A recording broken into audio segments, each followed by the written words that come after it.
actual jurors. I do want to mention one other quick thing. They can't find witness number 3 still. This is apparently an ex-girlfriend of Diddy's who is one of the alleged victims. And prosecution can't find her. Right, I heard. Today in a New York federal courtroom, Sean Diddy Combs told the judge he was, quote, a little nervous. The rap mogul's criminal trial began this morning. He is trafficking, racketeering, and more. Let's pull back the curtain on Sean Diddy's infamous freak-off gatherings events that weren't just exclusive. They were shrouded in secrecy and dripping with allegations that have left the entertainment world shaken to its core. These weren't the glamorous parties you see splashed across glossy magazines or Instagram feeds. No, these were something else entirely behind the gates of sprawling mansions. And in the privacy of luxury, hotels a darker, far more unsettling narrative begins to unfold. These events have been described as orchestrated productions where every detail served a purpose and every participant played a role, whether they wanted to or not. Attorney is trying to find her, and her attorney has said that she may not be willing to come and testify anyway. So let's start with how these gatherings were set up according to investigators. And those who have come forward, Diddy's team ran these events with the precision of military operations staff, meticulously prepared the venues, stocking them with what can only be described as an overwhelming surplus of certain personal products. Over 1,000 bottles of lubricants and oils were confiscated during federal raids on his homes in Miami and Los Angeles earlier this year. What kind of event requires that? Quantity of supplies of mind reels. These so-called freak-offs weren't just spontaneous celebrations. They were planned, managed, and executed with chilling efficiency. There were even reports of 4 fluid deliveries, allegedly to help guests recover from whatever had transpired the night, before it paints a picture of indulgence so extreme it borders on dystopian. And then there's a guest list. These weren't just Hollywood hopefuls or anonymous party-goers. These were the biggest names in the industry. The listers, athletes, and music mogul all found themselves in Diddy's orbit. Will Smith, for example, has been repeatedly linked to Diddy's social events, though he's adamantly denied participating in the more intimate and controversial gatherings. Smith addressed the rumors publicly at a recent event, denying any involvement, with a mix of humor and frustration. "I don't even like baby oil," he joked, referencing one of the more bizarre details unearthed during the federal investigation. But here's the thing: photos don't lie. Images of Smith and Diddy laughing together, attending parties, and sharing moments in the spotlight have resurfaced, fueling speculation about how deep their connection really goes. It was my man. This is probably irreparable. What's more, the rumors surrounding these events aren't just coming from the tabloids. Former attendees and even employees have begun to speak out, painting a picture of gatherings where the lines between consent and coercion were dangerously blurred. Some have described being invited under the pretense of networking opportunities or career advancement, only to find themselves in situations they couldn't easily escape. One former staff member, now a key figure in the investigation, has reportedly detailed how travel arrangements were made for guest accommodations were prearranged and certain supplies were delivered in advance, right down to custom lighting and linens. Everything had its place, and everything was under Diddy's control. And speaking of control, let's talk about victim 3, the missing witness, who has become a focal point of the federal case against Diddy. This individual was expected to deliver explosive testimony about what allegedly happened at these gatherings. According to prosecutors, she was prepared to drop her pseudonym and testify under her real name, a move that speaks volumes about the seriousness of her claims. But now she's vanished. Neither she nor her attorney can be located, and the prosecution has admitted they're struggling to secure her testimony. It's a twist that raises more questions than answers. Was she intimidated into silence? Did she disappear out of fear? Or is there something even more sinister at play? Her absence doesn't just weaken the case, it casts a shadow over the entire investigation. The defense wanted to propose a question on, after the potential jurors filled out their questionnaire, have they seen any news media, any documentaries, anything just relating to a news medium, and whether or not they saw it in between them filling out the questionnaire to Monday morning when they saw, or when they go to jury selection. So essentially, the timing of her disappearance is particularly suspect, especially given Diddy's history of allegedly using his wealth and influence to protect himself. Several lawsuits against him have described a pattern of intimidation and retaliation. One former employee claims that Diddy regularly used threatening language to ensure loyalty, allegedly telling staff members, "You don't cross me ever." Another accuser has stated that she was blacklisted from the industry after refusing his advances, her career effectively over before it even began. These stories, whether proven or not, paint a picture of a man who didn't just wield power, he weaponized it. But here's where things get even murkier. The very nature of these allegations makes it hard to separate fact from fiction. For instance, some have claimed that Diddy's parties operated like secret societies, complete with unwritten rules, and an unspoken hierarchy. Guests who were in the know supposedly understood the implicit expectations of attending, while others were left to navigate an environment that could quickly turn hostile. One attendee described feeling trapped, saying that leaving early wasn't an option without drawing unwanted attention. Another claimed that cell phones were confiscated upon entry, ensuring that no photos or videos could leak. If true, these measures suggest a level of paranoia and perhaps a reason why so few details have surfaced until now. And yet, despite the mounting allegations, Diddy's defense team has been quick to dismiss these claims as nothing more than sensationalized fabrications. They argue that the freak-offs were consensual gatherings among adults, and that the narrative being spun in the media is part of a larger effort to tarnish his reputation. But the evidence is otherwise. Federal agents reportedly uncovered video footage during their raids, footage that allegedly documents some of the very activities being described by accusers.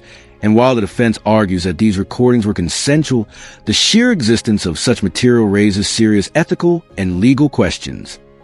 Which again, the judge kind of made this a point too, talking about, okay, well, if we're going to continue to do sidebars each and every single time that a prospective juror has to talk about a sensitive topic, that could take up a lot of time. But again, the defense and the government both seem pretty confident that they'll still be able to kind of get it going at a quick pace. This isn't unusual to do in these types of high profile cases. So that was pretty much just the topics about, Ghislaine Maxwell, as well as... Then there's the issue of Will Smith's denials. While he's made it clear he wants no part of the scandal, his past association with Diddy continues to draw scrutiny online. The memes and rumors are relentless, with some suggesting that Smith's public persona as a family-friendly icon might not be the whole story. Could it be that the whole story could it be that these allegations are merely a case of guilty by association? Or is there more to the relationship between Smith and Diddy than meets? The I. Smith's recent statement, "I got enough of my own drama," might have been meant to deflect attention, but only adds fuel to the fire. After all, what drama is he referring to? I would say don't just start filming me without asking me if you could film me. Astaire, come help us again, please. I'm still dealing with food. Forget the broader context here. Hollywood has long been a breeding ground for exploitation, with countless figures using their influence to shield themselves from accountability. Today's case isn't just about what allegedly happened at a few parties. It's a microcosm of a much larger problem. The entertainment industry thrives on power imbalances, and for years those at the top have been able to operate with impunity. But now, with the spotlight firmly fixed on Diddy, the cracks in that system are starting to show as the trial looms closer. One thing is clear: this story is far from over. Each new detail, each new disappearance, and each new denial only deepens a mystery. What really happened behind those closed doors? Who knew about it and who helped cover it up? And most importantly, how many more secrets are waiting to be uncovered? Pointed out that they will be adding 2 defense attorneys. We only thought initially it was 1, but one thing that stood out to me when Mark Agnifilo was talking about this was he said that these defense attorneys are in the courtroom right now. I didn't see Mark Garagos in that courtroom, but what I did see is 2 defense attorneys that have been there when Brian Steele came on board, and those 2 defense attorneys. And just when you think this tangled mess of accusations, betrayals, and buried secrets couldn't possibly get worse, the cracks spread wider, pulling more names, more whispers, and even more chaos into the spotlight. If the allegations themselves weren't damning enough, the fallout from this web of scandal has begun to tear through the entertainment industry like a wrecking ball, and no one seems to be safe from the debris. The public fallout has turned into a fever pitch, with fans, critics, and even former allies turning on one another as everyone scrambles to figure out who knew what, who said nothing, and who might actually be guilty of something. And as for Diddy, well, his very empire may be crumbling from the inside out. Let's start with the reactions from those in the industry. Diddy's once impenetrable circle has begun to show signs of splintering. Rumors are swirling about former collaborators who've distanced themselves quietly, deleting old photos, unfollowing him on social platforms, or outright refusing to comment when asked about their connections to him. Take a closer look at the social feeds of some of the biggest names in hip-hop and entertainment, and you'll find a curious silence where there used to be public shout-outs and adoration. Even his former protégés, artists who owe much of their careers to his influence, are treading carefully, issuing vague statements about letting the legal process play out, while noticeably omitting any words of support if loyalty was once the currency of Diddy's kingdom, it appears that currency is rapidly losing its value.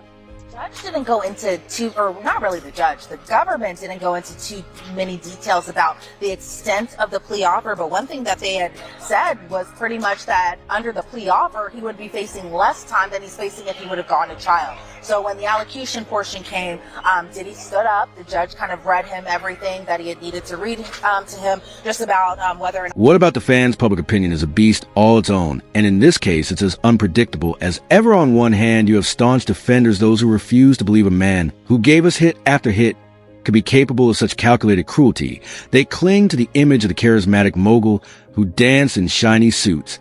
And through unforgettable parties, on the other hand, there's a growing faction of skeptics who are piecing together the allegations, the lawsuits, and the federal investigations like a grim jigsaw puzzle.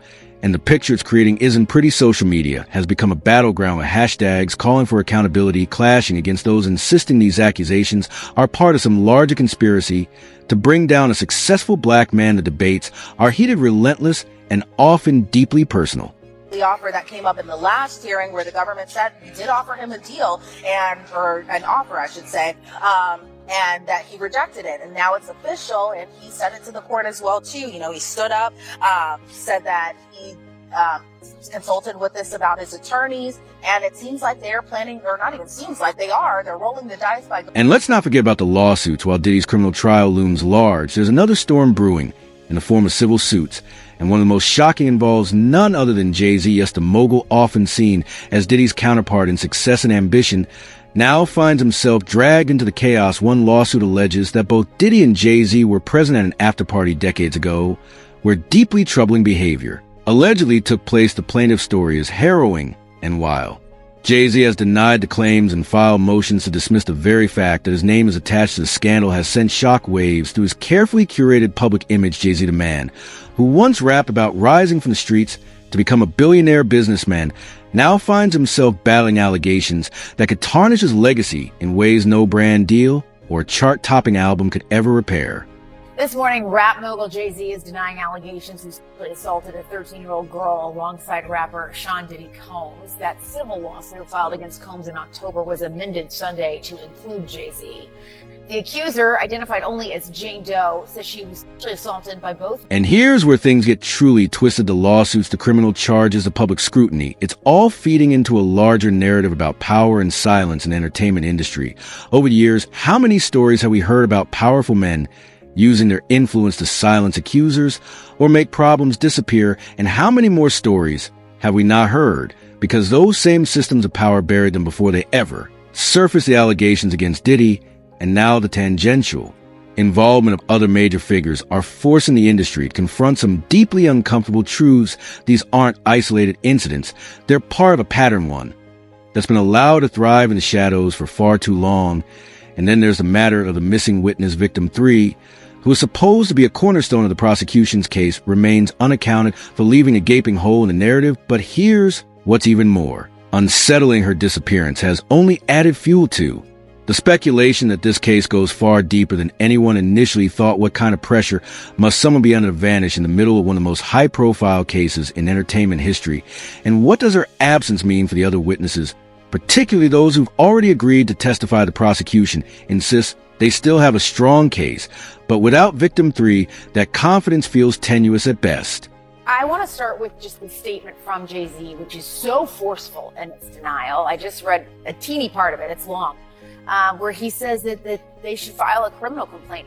Is that even possible at this point? Meanwhile, as legal teams battle it out in court, the cultural ramifications are spilling into every corner of the industry. Diddy's once lucrative partnerships are reportedly being reevaluated, with some companies quietly pausing campaigns and others outright severing ties. It's a far cry from the days when Diddy's name alone could sell anything from clothing to beverages.